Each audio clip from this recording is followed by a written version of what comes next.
I always forget that these are on I hit record. video. Um, Okay. I'm here with Tom. It's time with Tom. Da-da-da-da-da-da. Time with Tom. Um, Hey. Yay! Time with Tom. This is the episode where Tom and I come on and ask each other 7 questions. Um, Tom, do you want to introduce yourself to the podcast? Or do you want me to introduce you to the podcast? If they Uh haven't heard of Time with Tom before. yeah, no, I've been around for a while in the community, and I am a bit of a jack of all trades, master of none. Ah, not true. I'm a Master of all trades, Jack of I'm some. I don't know I'm what that means. a blacksmith. No, I'm a bookseller full time for 20 years, and I also fix typewriters as a side job, and I have published 8 novels and a book of nonfiction on writing novels, and I am a freelance editor and also sort of all trades on indie publishing. So uh, I what used to be called vanity press, I like to call it concierge, in that Ooh, nice, a the book nice book rebrand. concierge. Well, it's there are people who uh, are going the indie or self-publishing path, and they're very new to it, and the idea of hiring one person to maybe 3 different editors and a book jacket designer, and Yeah, and how do I even use KDP or Ingram Spark? All those questions, I know the answers to all those questions, yeah, and so I can walk somebody all the way through it. And I actually got into indie publishing because, as a bookseller, people would bring in their self-published books and ask me to carry them, and they were invariably either unbelievably ugly, like I could tell from 30 feet away that it was a self-published book, or they were beautiful and they'd paid somebody like yeah, $12,000. I mean, literally just been so screwed. yeah, And I looked at the technology at the time, and this was 10 years ago. But KDP was already, it was Create Space at that time, and Ingram Spark. And I was like, I can totally figure this out. Um, because I'm good at mostly figuring things out. yeah. Um, so that's me. Yeah, I love it. still. It's a super important service, honestly, especially with somebody like you who is ethical and honest with people. Well, Yeah. and my clients, I'm trying, I'm shifting more towards online clients that I Hmm. meet through online groups and stuff. Mostly because those people are working on projects that I'm more interested in. Yeah. Most of the, but for years, most of my business came locally because people trust me because I've sold them books for Yeah. 20 They come years. through the bookstore and yeah. And then they have a good experience and they recommend me to someone else. Yeah. But yeah, I don't screw people, and that Yeah. goes a long way. Um, yes, but I am a bit tired of doing, the 80-year-old who always wanted to write a novel, and the novel's perfectly fine, but they don't really want to fix it or get better. And teaching is sort of really fun. I really like to work with someone who's going to be like, aha, and Yeah. move forward. And it can even be among peers. Um, you you had you had Holly Lynn on your did a session with her, and she's written a bunch of books and she is a pro, and there was still a moment where she was like, oh, light bulb, Yeah. right? And same thing happens to me. It happened, you learn just as much helping somebody as you do as they, Yeah. it goes both ways, is my point. I just did it. This is just a funny aside. I just did a podcast episode with her. Um, that'll come out in like 3 months, 4 months. But it was so funny. She's been part of the community really since we started, like 2.5, 3 years ago. And she and I have done several sessions together. And every time we do a session, she's getting better. Every time we do a session, I'm like, I don't know that I'm going to have much to teach you anymore. And this time we did a session, I was like, I have nothing to say. I was like, this, I have nothing to say. I was like, I pushed some words around the page. Right. I've like made some, I was like, the emotional state of this character is a little confusing. She's like, well, you had to see the chapter before. And she explained it to me. I was like, not confused anymore. I have Okay. no notes. No notes. I was like, this is the Right. worst podcast episode ever. Yeah. Anyway, it'll come out in 3 months. Y'all forget about this. Um, Yeah, it's weird. So you probably the same way. I don't want clients that I'm going to have once because they really aren't interested much and I don't want clients that I'm going to have forever because I want them to learn and be better. And Yeah, I mean, I love working on somebody's full book with them. It's fun. Like, Mhm. especially if you're not in a hurry to publish. So like I don't do well with the clients who are like, I'm publishing one a week. I got to get them out. I'm like rapid releasing. I work with people more who love craft and like really want to work on the craft of their book. And I do love like, hey, we're gonna slow work through your book together. Like that's really fun for me. Um, but yeah, it's I that was what I was gonna say. But I do want all of my clients to graduate. Like Yeah. I don't want you to have to work with me forever. I It want to, it yeah. it's changing the way I work a little bit. Like I have a client right now who has written an epic fantasy and wants to do a trilogy, and I'm just starting in on book one. Mm, And I was like, you know what? We should meet after about 4 chapters so that you can see what I'm doing. And then if you want to take it back and work on it, you could save yourself a ton of money because what I'm doing gonna it's you've done all the chapters, yeah, right? And they're all gonna have the same issues. yeah, So I can go through and mark them all the way, or so that'll be interesting to see what he says because it's 180,000 words. yeah. So I mean That's a lot. that would save him Yeah, good that'll save them a good ton of chunk of money. money. Yeah, I do think it's funny when I work with somebody for a while. Like I've had some people I've worked with for like years, and it's not that they need me anymore. It's that I know their work so well, and they're on like Mhm. book four, and they're like, "Hey, can you give this a read?" Yeah. So they actually end up becoming like we're really close friends because books are so personal. So like Yeah. your editor really does get to know you well. Like it's a weird thing. Yeah, that was a weird tangent we just went down. No, Sorry, this I is took yeah, you on that actually tangent. sort of, we have the questions, but I always end up breaking them out of order. But I think that sort of fits in. Yeah, yeah. Anyway, yeah, It but does. that's I'll why I tell like you talking to you because we just go everywhere. It's when great. we get to the, what are you thinking about editing wise? That ties into Mm, what's been on my mind. okay, nice. Um, yeah. So let's. Oh, here's a weird question that's not on our list, but you got me thinking about it. What inspired the first book cover you made? And I can tell you mine while you think about yours. What inspired like the Like, look what of did it? you copy? What did you use? I was sitting in I'd just been fired from a job, and I had a manuscript I hadn't published because the job had told me not to take my writing public. And I was like 3 months out of that. I was really angry about it. So I grabbed a book off the shelf, which was a 1970s copy of All the President's Men. And I totally used PowerPoint to replicate that book cover with pictures that I had of Baltimore. And I published the book. I asked a friend, I was like, hey, what do you think? And like 2 days later, he said, it looks like it's from the 70s. I That's good. was like, I mission accomplished? Question mark. I'm gonna tell you one of my all-time favorite sayings, which comes from Tim Gunn, who is like the fashion, he's on some Yeah, yeah, fashion yeah. show, Yeah. He which was on Bravo. I've never even watched, but I heard him. He was on Fresh Air or something, and she asked him, what do you say to people whose tastes are so wildly different from yours? And he said, I have this saying I always say, if that's the look you were going for, you've really got it. That's it fantastic. it's beautiful. Yeah.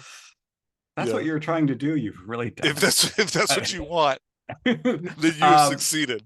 So, well, I do other people's covers. And so the first one I did was a very pastoral literary fiction on an island, and I Oh, immediately thought Edward Hopper, and I couldn't use Edward Hopper, but I found a local artist who was very similar, and everybody was super happy. So that was a win. nice.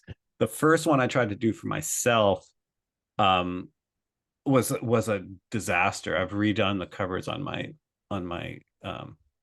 comedy thriller series 4 times. Yeah, your new Um, ones look really nice. well, the new paperback ones look great. The new ebook ones are just meant to look like the genre, which is Mhm. barely exists. But if it does exist, it's Carl Hyacin Yeah, or Stephanie Bond or yeah. something like that. So they look wildly different. The paperbacks are Mm, these fake watercolors that I did with Midjourney that I absolutely adore. nice. But the first ones I did was sort of this boat called bokeh. It's like on a rainy night when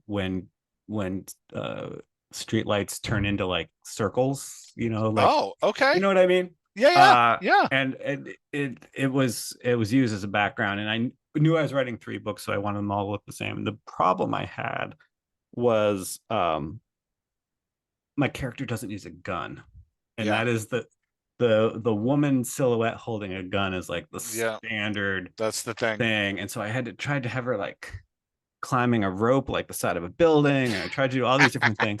And to tell you how long ago this was, which, this was 2017, which seems 100 years ago, I asked people on K-boards. uh Wow. no, Keyboards. nobody's even said that word in a long time. Keyboards. And someone was like, is she on a stripper pole? I'm like, no, it's a rope. And it's just so bad. um That's hysterical. yeah, and so then the second ones were better, and they had a real woman on the front, and it was Shutterstock, so I was able to get the same person in several poses. And anyway, but the books I've done for other people have been much more successful, Nice. and I love doing it. It's super fun. It can be tough because people are coming to me because I'm cheap, and so memoirs, people just want a picture, Hmm. and I try to get them to not do a collage because I hate collages um, on covers. That's just Yeah. me. Collages look bad on covers, but um, and novels I get to play a little bit more. But like, people are like, I'd like it's a person at an easel painting, but they're looking back over their shoulder towards Mm, it's like, I don't do custom because that costs $800. yeah, seriously. Right? And Midjourney has changed all that Yeah. for better or Yeah. worse. Yeah. But whenever I feel bad about Midjourney, I think I couldn't afford the 800. I was never going to No, I hire the was never gonna artist. hire an artist to do this. Yeah. And I did.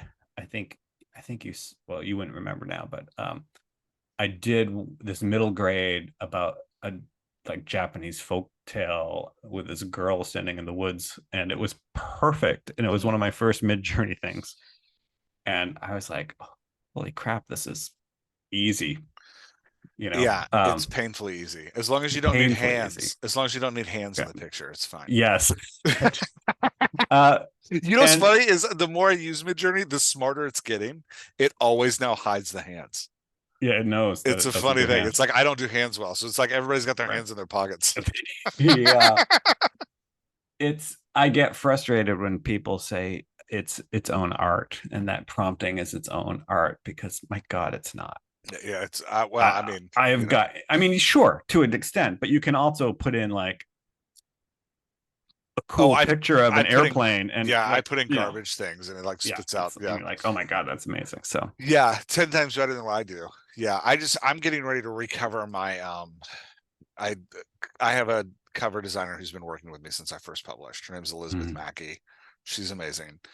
I'm getting ready to recover my entire first series. And when we first covered them, she was making these beautiful covers. And I got angry at my beta readers that they didn't know what the character looked like in my mind. So I was like, put the mhm, face on the cover. And she yeah. was like, you shouldn't do that. I was like, do it. And so she This did is it. this is a series that has like superheroes, though. Yeah. Right? That's going to be hard no matter what. Yeah. And so she was like, this is a bad idea. And I was like, do it anyway. And so she did, and it was a bad idea because everybody thinks they're romance novels. And so, so she and they're not in any way, shape, or form. So I reached out to her. I was like, hey, I'd love to recover these. How much would it like? She was quoting me prices for all 5 books, and she was like, and no faces on the cover this time. She remembered. Oh She's yeah, probably she she's knows. probably done 2,000 covers since then, and She she's like, knows. She oh yeah, remembers me. this guy. Yeah. Yeah, this guy's showing up again for his nonsense requests. Yeah, anyway. Uh okay, let's do our real questions. So what are you working on? I've had a super awesome week. Nice. Yeah, That's I know. great. And I'm not usually Pollyanna, but I am super psyched. For those of you who follow my epic journey, I have owned a bookstore for over 20 years and am ready to not. And so have been, playing around with exit plans for a long time. But Um, I this week landed a job with an editing job that will be at least 8 projects Nice. of exactly the kind of editing that I like to do, Oh, that's great, man. which is a much, uh, is very, very gratifying because my first thought was I'm going to have nothing to offer on this. Yeah. So it's line editing, it's not Okay. developmental editing. But the Gotcha. person was like, I'm open to, if you come across some plot thing that looks weird, let me know. Yeah, yeah. And of course, I can't help myself. So, like, um, but, um, but I was surprised by how much I could help, which was really great. That's Because great. my worry was like, this is at a, this is at a higher level than I'm used to, people's first novels or whatever. And this was a bit higher level, which meant it was much more fun to work on. But my worry was I was not going to have anything to offer, and I was going to be like, Yeah. oh, that's great, no Yeah. notes. Yeah. No, yeah. so, so, and then of course I was terrified that like I'm making too many notes. They're going Yeah. to be like, but we don't want to change it that much, right? Like, Yeah. They're gonna be like, you hurt my feelings. yeah, well, Your notes um, hurt my feelings. yeah, but I'm not. I'm giving them to the publisher, Oh, nice. Okay. not to the Yeah, yeah. author, That's good. which is fine because they'd be like, Yeah. "Who are you again?" Yeah. What are you doing? Um, Yeah. but the but yeah, so really fun, the kind of work I want to do, and like a lot of it. So, That's great. That's very and cool, man. hopefully, if I, if it works and I do it well, then that's again more references because all the good work comes from somebody you've already worked with. Yeah. Yeah. So That's awesome. yeah, nothing going on in the personal writing, which I've sort of put on hold for a few weeks, which is fine. But Nice. I still want to write a cozy mystery series, and I was hoping to do it this year, but I don't think I'm gonna. Okay. Nice. Uh, I'm working on a weird book. It's a book that I've been putting off for almost a full year now. It's a prompt book. mhm. But it's not really a prompt book. I wrote the Dialogue Doctor Will See You Now, which is like kind of my Dialogue 101 book last year. And this is a book of exercises that, like, if I were teaching a course for writers and we had to meet once a week for a semester, each time we met, I'd give you this assignment. So like that was the conception of the book. And it's a weird, I don't even know how to like talk about it. It's a weird hair that I got in my brain. And I was like, I'm going to do this thing. And No, so it's great, it's and 100 there, writing exercises yeah. that it takes you through the Dialogue Doctor Will See You Now, like a step at a time. Mhm. Just like, hey, let's start with dialogue centric and then let's add in exposition. And, it's just yeah. So, and then we go through like all the ways to start a scene. And yeah, it's fun, but start playing with character voices and stuff. So yeah, so I'm working on that. I actually have to finish it here in like 15 days. So I need to actually like really kick my butt into gear. Thought you were gonna say 15 minutes. Like, No, so we hang 15 up. days. I'm Yeah. finishing this thing. As soon as I hang out, I'm finishing. I Yeah. have I have great admiration for um, people who buy those books and actually do them, Yeah. because it's like I'm like the person who has 15 journals with the first 3 pages filled in. Yeah. Yeah. It's hard, and I think part of it's because I'm old, and I think no, I need to be working on a book, Mm-hmm. right? Yep. To slow down and take the time to do that kind of work, is admirable, and so I hope a gazillion people buy the book Well, and that's use how it. I learned to write. Like, I didn't go to school for this. I took a year and I wrote a short story every night. And by the time I got done with 300 plus short stories, I was like, okay, I kind of got a feel for this. Right. Whereas I did the opposite. I've read a gazillion books. I'm gonna Yeah, write one like the ones I've read, and then I'll make the second one better. yeah, yeah. Um, And I don't think there's a right way to learn. Although people would disagree with me and they'd be no, like, no, the master's degree is the right way to learn, Jeff. no, it's not. There's I not a think right way to most people now agree that it's not. But yeah, so I'm just kind of writing. I wrote the Dialogue Doctor Will See You Now book, and I was like, you know what? This isn't how I would have learned. Like, if you gave me this book, I would have Mhm. read it, but I wouldn't have necessarily learned from it. I need to like learn to do. So this is my like learn to do book. And I think it's going to be like 50 pages. It's really small because it's just writing exercises. So Yeah, yeah, but it's iterations, right? Like, yeah, so you've done this, now do it this way, yeah. Now do it this kind of way. thing. You just build on the last Yep. thing you did. Yeah. Um, anything else you're working on? Not my yard, unfortunately. Uh, it looks like crap. Oh man, not me, Um, man. My garden's but kicking it it's this year. but it's beautiful, man. It's light till 8:30 now, Yeah, and all the tourists are coming in, and they're all from Texas or Arizona or wherever. They're like, it's 120 at home. It's like, this is why I live here, that's funny. for this. Yeah, I've loved having my teenagers home from college, and it's fun. One of them's 21 now, and it's been fun watching stuff with him. Yeah, Like I see. he'll Oh be up yeah. at like 9 p.m. and we're just like turning stuff on together. And then he does this. He leaves me, he's a weird cartoonist. So he leaves me little post-it notes like this one. Can I get that to Oh, show up? I don't put think it it's next to your going face. to. It's a It's it's a a little little like bridge. it's Uh, it's a it's a plot arc. He heard me nice. talking to somebody, Yeah. and then underneath it says the story arc makes a very lame roller coaster. Because it's just Fair up and enough. Yep. down. That's I mean, great. I I assume. wasn't at my desk and he just came Yeah. over and made that. Or he's taken this post-it note block. This was like 2 days ago at some point, and he put little illustrations at the bottom of each post-it note. Did he do And one on each thing? So it's animated when it's you not flip it? animated, It's but not a he flip did book. do one Yeah. on each thing. And the problem is now I don't want to use them Yeah. because they're just like sitting there You know what I unused. remember, because he was doing some stuff for you. What I just did for my seventh grader who brought home this art project. It was just this really colorful. It was one of the things that it was a bear against a black background, but it was all sorts of like line art inside it and splatter paint. Nice. That's fun. Little Grateful Dead looking, frankly, which Ooh, fun. she has no idea what Grateful Yeah, Dead is. yeah.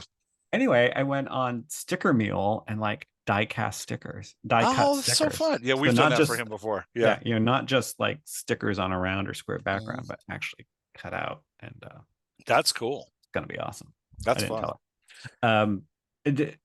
The older ones have summer jobs.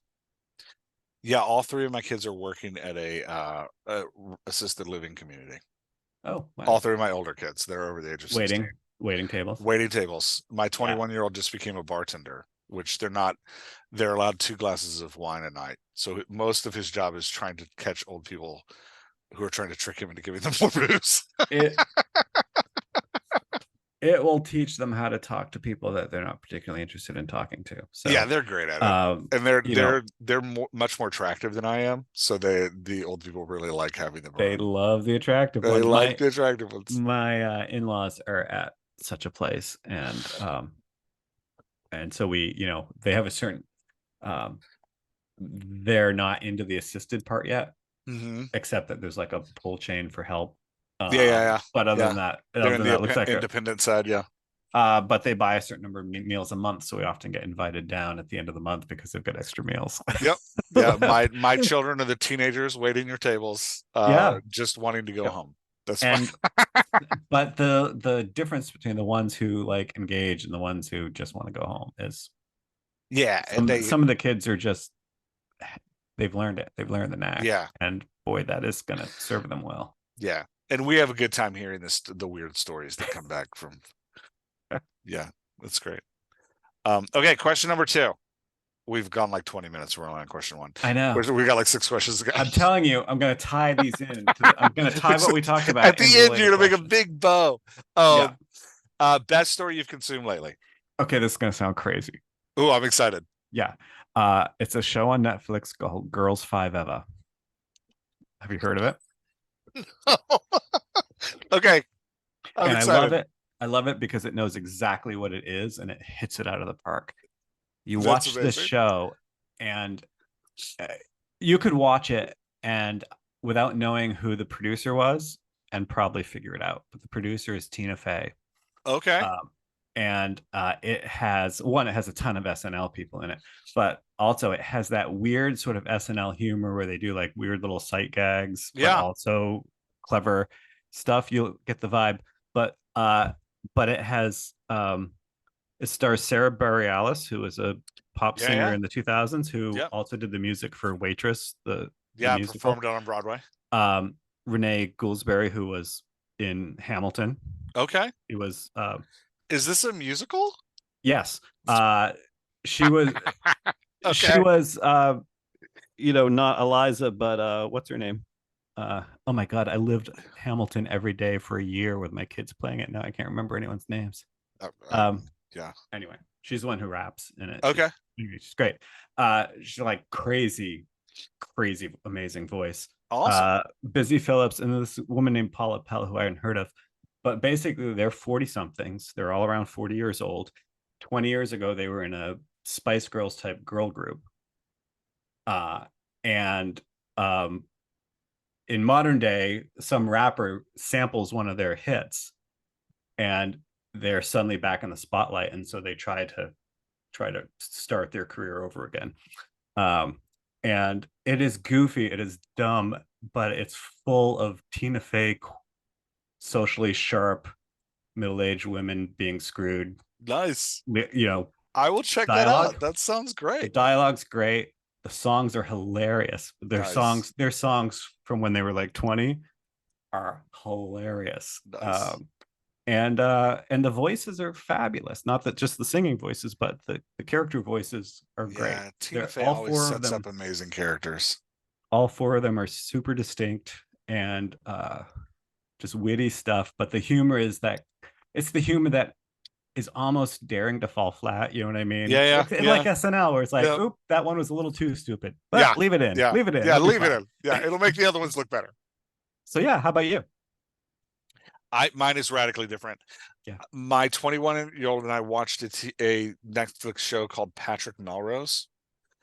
It there's a is series of novels. There's a series of it's novels. based on the series of Yeah, novels, which I now have to read. They're on my reading list. It is heavy. I'm just going to warn you. It's heavy. It is about an adult who was sexually abused by his father when he was a child. It stars Benedict Cumberbatch, oh, and great. his character voice is incredible. It's beautifully written. I haven't read the books, but the screenplays are like the show is And amazing. I think the books are short because I used to sell like a omnibus. It was like five Patrick Melrose Oh, novel really? before, and it was only about 400 pages. So Mm. Yeah, and it's we were talking on Slack about Lisa Crone in a yeah, recent interview she did on the Rebel Author podcast talking about backstory, and it is an amazing use of backstory. And like you're introduced to Patrick in the present and then slowly come to understand what happened to him that made him the like heroin addict that he is. mm-hmm. And you get to see it all the way through. It has a beautiful ending. Like it's just Yeah, a great. But we watched that, and then we watched another Benedict Cumberbatch one called Eric, which is new. which is new, and he is a radically Yeah, different guy, character. he can do anything. I was shocked. I was like, "Oh my gosh, this is amazing!" And Eric is another interesting one with character voices and like the reveal of how what Eric does that's fascinating is it plays on assumptions of like, oh, these two people have this role with each other, so they must be engines. They must be like people who help each other be the best versions of themselves. And as you watch, you're like, oh no, oh, they're terrible for each other. And it's a fascinating, it plays on these characters, and it's interesting that Eric, Benedict Cumberbatch character, has no engines. Everybody makes him the worst version of himself, except for this imaginary puppet that he's building. And the imaginary puppet is his only Check, engine. please.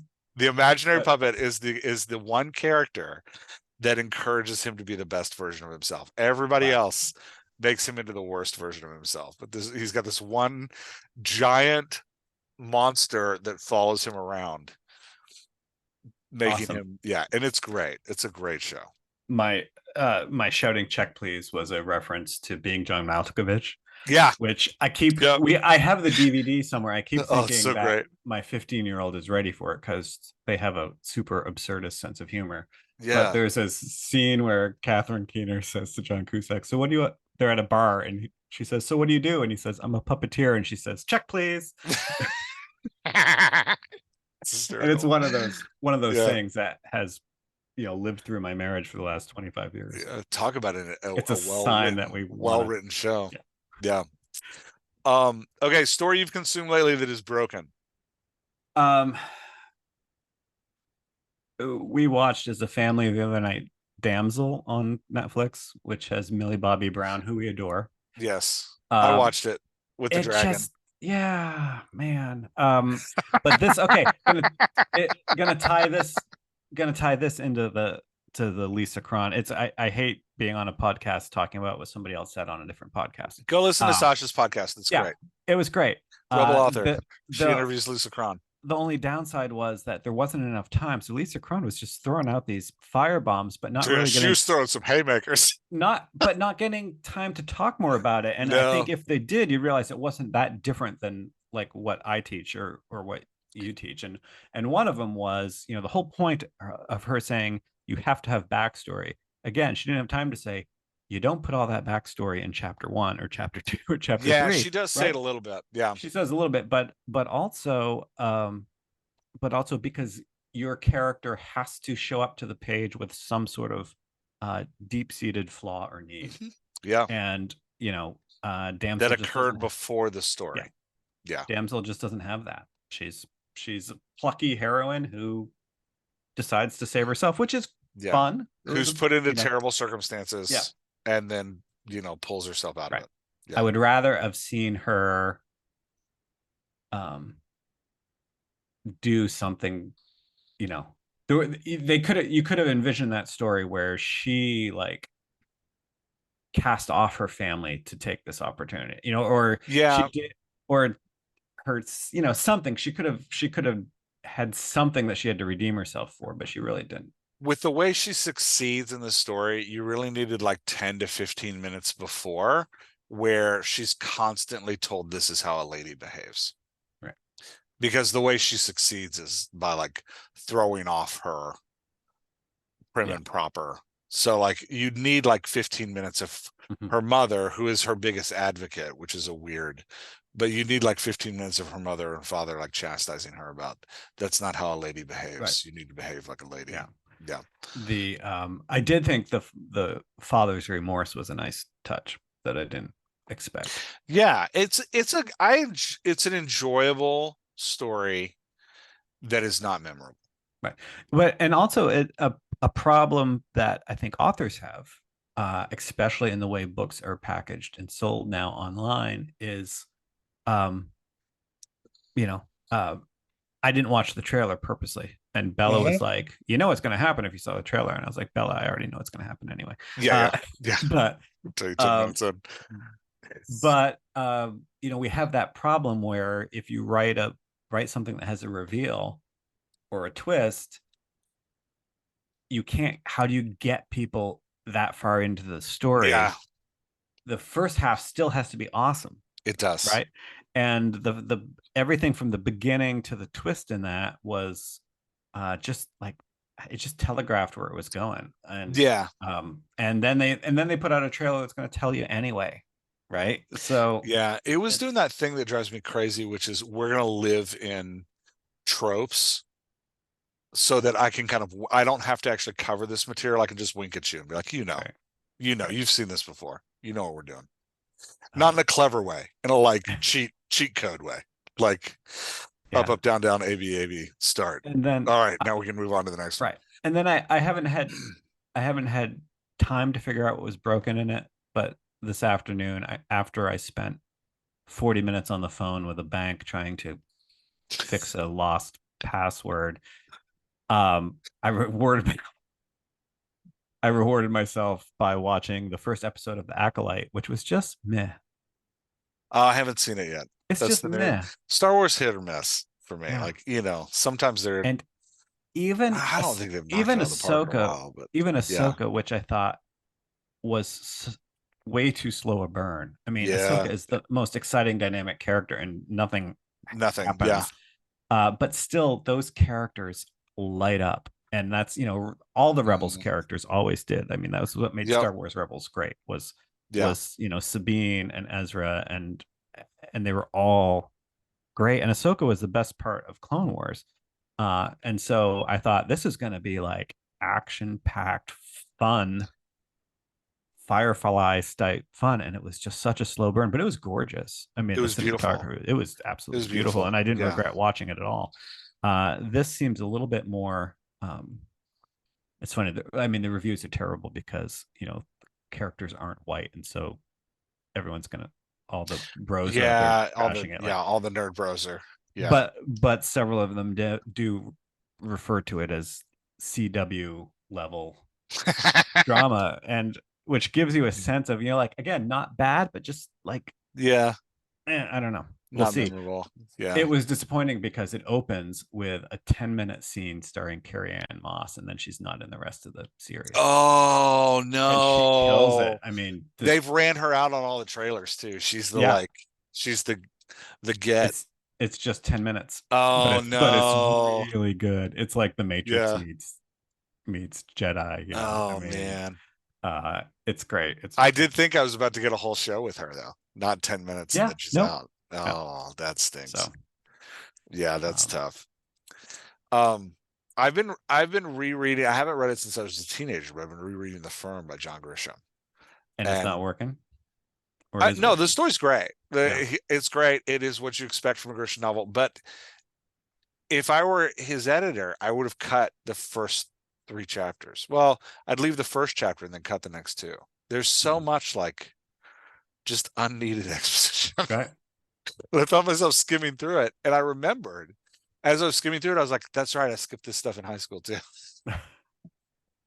because I kind of see where the pages are like worn and where they're not, Yeah. and I'm like, "Oh yeah, this is stuff that I also skipped." I wonder Yeah, if that it's funny. happens. I wonder if that happens a lot to people who are really creating a genre, right? Like now, you don't need to tell me what working at a law firm is like because I've seen so many legal thrillers and so many legal. Yeah, it's more about he gets kind of lost in the like, oh, I need to sell you the marriage relationship Oh, between Mitch and his yeah. wife. And we see them like move down to Mississippi, and there's a Hmm. whole like 5 paragraphs describing their road trip. And like, I don't need that. Like, Yeah. you just have them show up in Mississippi. And then there's a whole like, there's, as soon as they get to Mississippi, you're firing on all pistons. You're like, this is a Grisham novel. Hmm. There's hints being dropped that things are wrong. There's like, and it's a thriller. Right. You know exactly who the bad guy is. And you're like, okay, this is like the difference between a thriller and a detective novel, according Hmm. to John Trudy's Anatomy of Genre detective novels. You don't know who the bad guy is. Thrillers, you know who the bad guy is, and they're chasing you the Oh, whole time. that's interesting because what my definition, and I don't know where I picked it up somewhere, but it's not quite that, is thrillers, the main character is in mortal peril, and detective novels, they are not, although they can become that through the course of the book, but Yeah, they're not. A detective novel, the main character is not involved in the plot because they're the ones that are in danger. yeah, same thing. Same, Yeah, like, it's just phrased a same different way. idea. Yeah, Yeah. but yeah. Anyway, so you know who the bad guys are right away, and then we're like, you're watching this like coming train collision of like, oh, here are the nice people and here are the evil people, and they are on a track to Yeah, although slam into these each other. days it's sort of, it, it's become so cliche that people are now trying to not do it where somebody close to the main character is actually the bad guy. Yeah, yeah, Like, yeah, the yeah. initial bad guy is not the real bad Is not the guy. real bad guy. Somebody Yeah, was you somebody. do have a question in this novel of like, which one of these lawyers, how many of these lawyers are in on it, is kind Mhm. of what you want to know. Right. But yeah. Yeah, but the opening chapters were I was reading them. I was like, oh, man, these are broken. These are like skimmable. Well, it's interesting because the you know hero's journey and so many things are like you have to show the before, you have to show, you know Yeah. before things get out of whack, and Yeah, I'm not sure how much you actually have to I shove. I just keep living in that Vonnegut quote of start as close to the end as you possibly can. Yeah. And Grisham starts like Yep. 2 chapters farther from the end than I need him to. Like, come on, man. It's weird to Yeah. criticize books that are like, oh, this is an international bestseller for 2 decades, but it is that, like, Well, what yeah, else am I going to and criticize? you can do 90% of it right and still have things, Yeah, and be it's a like, great book. I'm not saying I don't like it. I'm just saying that, that was a part of it that I found was broken. I was like, oh, yeah, I skimmed this in high school. I'm skimming it now.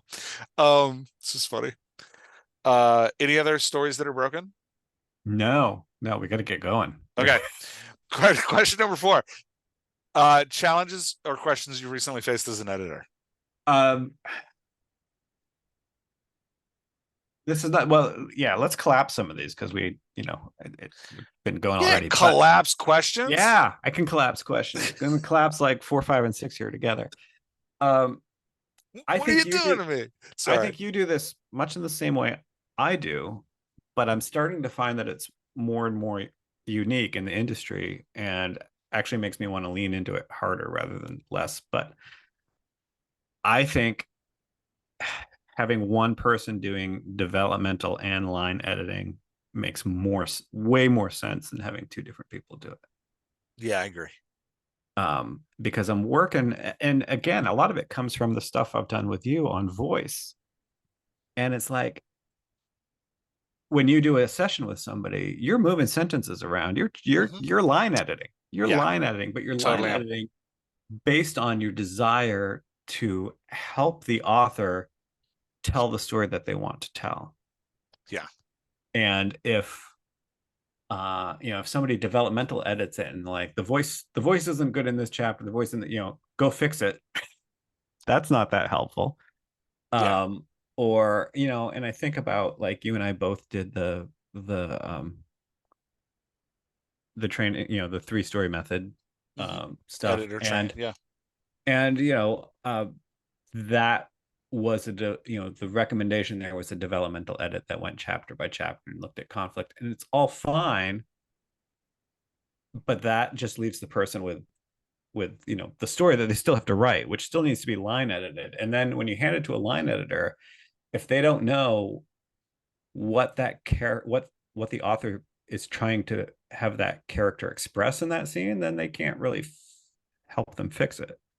They can't say the voice is off here, right? Yeah. And Because they don't know. So I really am pushing people now who, um, I kind of come at it backwards. This is how I got into it. Is that people come to me quite often when their book is finished and they just want it done and published, because like a vanity press, and so I tend to do a sample edit for them, and you know and a quick sort of story overview, and then they're like, oh well, would and I was like, this is what I would do if I edited your book. And people really like that because they are worried that you know that they're not getting across what they're trying to get across. And yeah, I have sort of come to think that I tell people like, my job is not make your book a bestseller. My job is to help you make the book that you wanted to make. which I think is an interesting distinction. I've had a lot of people over this year in 2024 book sessions with me and then surprise me with a piece that's already been edited and say, I need you to help me understand the notes. And it's very uncomfortable. Yeah. But it is an interesting, the distinction you just made is, I think, a super important question that every writer needs to ask before they pay somebody. What are you helping me do? Yeah, Because there's a big exactly. difference between like helping you write the book in your dreams versus giving you advice that's going to make this a bestseller of some sort. Right. Mhm. Like, and you need to know the editor you're working with and what their modus operandi is for your work, right? Like, are they going to edit this to fit into genre tropes, or are they going to edit this to because this is what they know a New York Times best-selling literary agent is looking for, or are they listening to you and hearing what you want and editing it based on what you want. And the problem is that like a lot of times authors don't ask that question. They Mhm. don't even know to ask that question. They're Right. just like, oh, this is an editor. They have some cred, some street cred, or they're at the price point that I need. So Hmm. I'm going to hand them my book and just trust that like writers seem to think that there's this universal advice from editors that like there's like a it's like they're coming to an auto body shop and we have like a blue book that we're opening up and we're like, oh, this is how you fix this sentence. Hmm. But editing is just as much of an art as writing is. It's just as much of a creative effort. And it's yeah, I just it's a tough it's tough. And so like going back to what you were saying, line edit, getting a developmental editor and then a line editor, those two people are likely coming in with two very different goals for your book. And you have to understand what their goals are and what it is they're doing. Yeah. It's Yeah. tough. And I also I think, again, character flaw, which is part of the developmental, like what does this character have to overcome?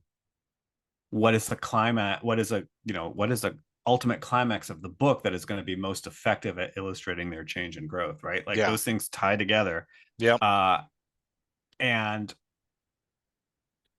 and how's a line editor going to know that? Yeah. Right? Especially since, so many people, they just edit from the beginning to the end. Yeah. Just read it So once. like, Yep. right, so like how do they possibly know that what's happening in chapter 2 is set up for chapter 11? Yeah. So I just, it's odd to me that I don't see more of this. um that there's a real separation of professions out there between developmental and line editing, and Yeah, it's it's sort interesting. of It's why I push people to coaching a lot because I'm like, look, I can read your whole manuscript and give you notes. What I'd rather do is read 3 chapters and meet and read 3 chapters and meet and read 3 chapters and meet because that way I get what you actually want as Mhm. opposed to me applying what I think is Right. good writing to your stuff. Like, but that's just my bent. That's where I lean toward.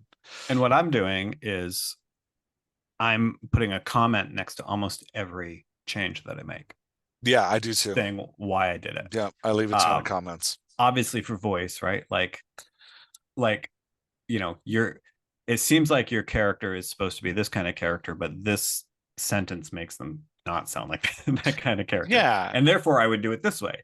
But yeah. also right down to like, you put a comma here because it's an independent clause, it's a dependent clause on it, whatever. Yeah, I don't So have that kind of grammar skills.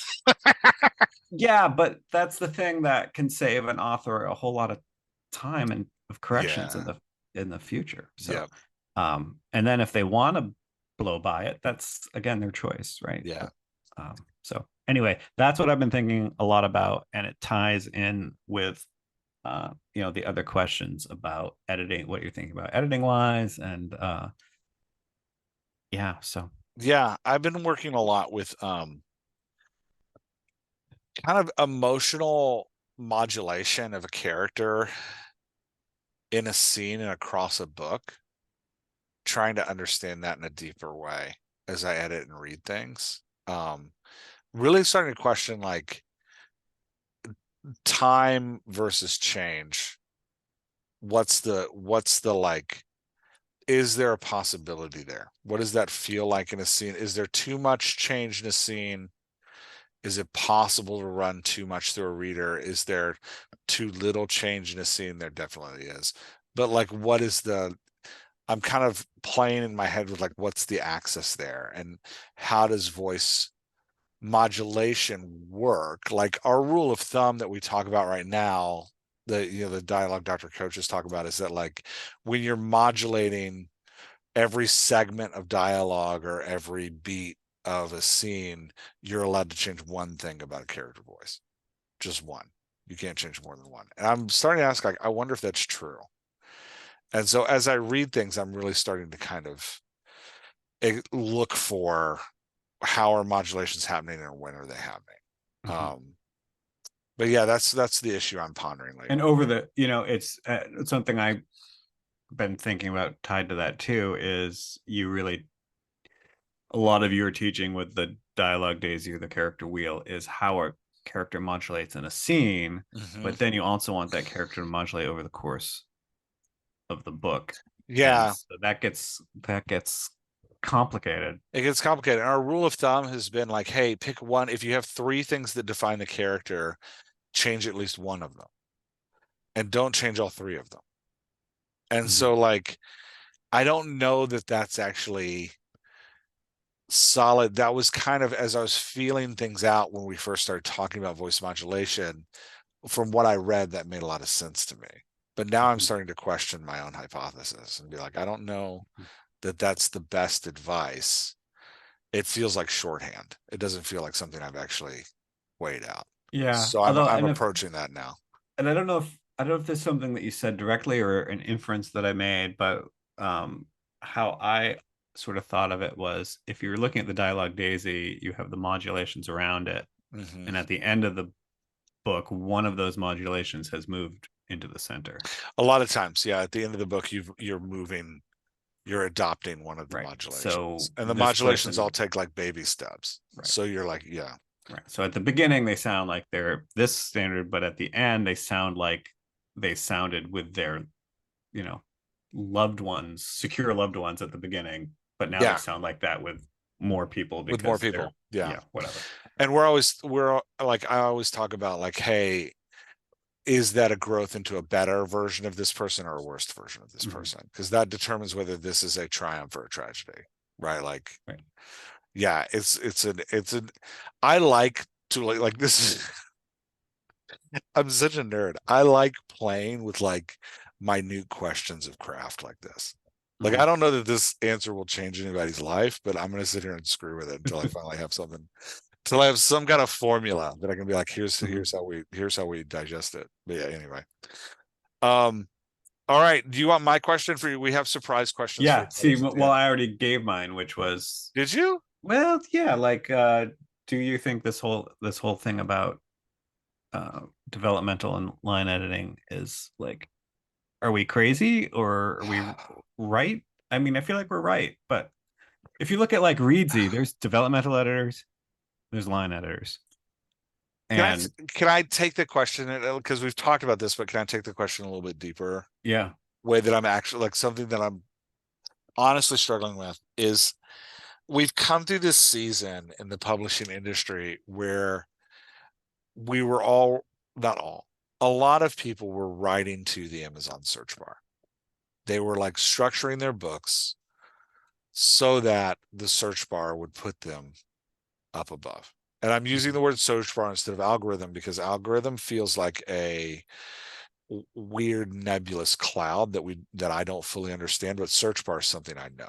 I type into the search bar and it gives me answers. And so because we've all been doing that, there were a lot of like methods set up to win the search bar game.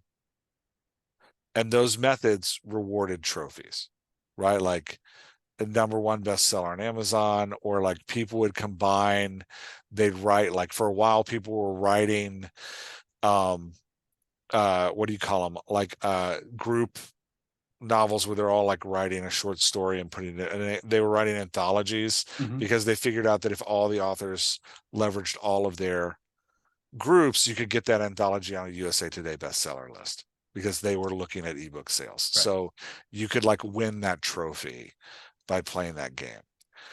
And so what's interesting to me now is that like that system is still exists, but is having some fallout and is continuing to fall out. And if Amazon's search bar goes the way that Google's search bar is going, where AI no longer gives you a research project of like, here are the 10 links you need to look at, but instead just gives you the answer. Here's the Mhm. book you want. Um, that search bar game is going to go away in a huge way. But we still judge, we're constantly looking for evidence that somebody can help us. How do I know that this person knows what they're doing? And we still look at those old trophies as evidence. So we're in a weird place, and I really feel for writers and authors looking for help because there is a lot of like, well, USA Today bestseller. Well, I know that that means they were likely in an anthology with a bunch of people. But like, doesn't necessarily mean it was well-crafted work. It just means that they weren't in a village with a bunch of people. And so it's just it's a weird time. It's a strange where like the old trophies don't actually speak to what you might be looking for in somebody. And I don't know how to fix Yeah. it. I don't know that there is a way to fix it, Well, but and it's a tough landscape. yeah, I think a lot of it comes from actually like so many things. It's from trad pub and we just adopted it into indie pub and it doesn't work because in trad pub Yeah. the acquiring editor is usually the developmental editor, right? Like Mhm. when an author says, oh, my editor Michael, they're talking about one person, and that's the person who reads their first draft and was like, oh, this is definitely it, I Yeah. can I shop want this. this. Yeah. Yeah, I want this. And then they pass it on to someone to line at it, they never look at it again. Yeah. uh and so I think it comes out of that. Um, but I think we are focused on creating, you know, memorable characters on emotional journeys, and understand that in the lines are, you know, the paragraph level is really important in that. Yeah. It Yeah. really is. Well, I think the whole system, this is a thought that, so this is the nerd level that I am. This is a thought that keeps me up at night sometimes. And I'm sitting there thinking about it, that I have a feeling the greatest American author of our generation is completely undiscovered.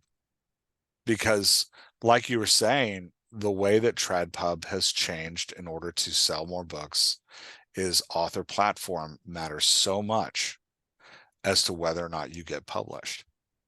And I I fully believe that there are some amazing authors out there that are toiling away in complete obscurity because the cream does not rise to the top. That's not what wins the search bar war. It's not like amazing dynamic craft that gets you discovered. And so like it's a weird thing where I'm like, how do you find those writers? And how do you build them up so that they do get in front of readers? Like Right. that's a yeah. Anyway. Yeah, so I agree with you in part, because like asking an author like how, you know, how many followers they have, what their platform is, like that's the person who's least likely to be holed away somewhere writing a great masterpiece, right? Yeah. If they're building their True Pros. On the flip side, and I'll tell you this as a bookseller, and that it has lessened a lot, but it's still powerful. Is something is really good and does make it through trad, then word of mouth matters. Hmm. A fine example is I don't know about recently, but 10 or 15 years ago, for some reason, Penguin was brilliant at buying paperbacks or publishing Hmm. paperbacks. And so they were books that they acquired as hardcovers, but they didn't do much as hardcover. And then they exploded as paperbacks. And that was because they got them out there to booksellers and other readers who really liked them and really sold them, and book groups started reading them and such. And every year they pick a, you know, they pick 10% of the hardcovers they're publishing and they market the heck out of them, but they miss a lot. Yeah. Sometimes the ones they pick miss. So, you know, like Secret Life of Bees, The Kite Runner, um, all the it's just Time Traveler's Wife, all these books that just like didn't do much in hardcover and then just exploded as Hmm. paperbacks, and that's word of mouth. Yeah. Yeah. And I think that still works, and you can Yeah. see it. I mean, it's the algorithm, but it's TikTok right now, right? Yeah. TikTok is making books sell through its own algorithm that has nothing to do with Amazon's algorithm. Yeah. It's its own So, thing. somebody sees a book and likes it and gets excited about it, and then suddenly it's everywhere. I mean, But even that gets gamed. Like yeah. that's, that true organic joy, I think exists at the beginning of a medium.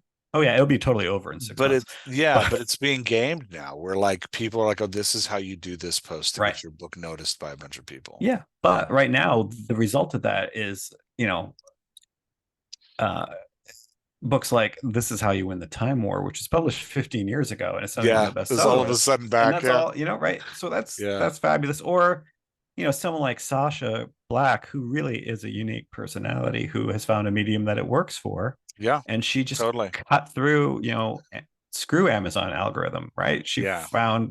Uh she found the right audience, and she's very wise to point out that like this is not going to work for a 55-year-old white dude, right? This is going to Yeah. work for the person who finds the medium that's full of the people that get you.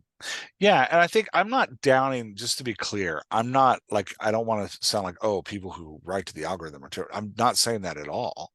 I'm more thinking like, I wonder how many Emily Dickinsons are out there right Right. now, right? Whose like poetry wasn't discovered until after she died because her sister found it in a box in her room, right? Like, I wonder how many of those exist right now because of the way the attention economy works.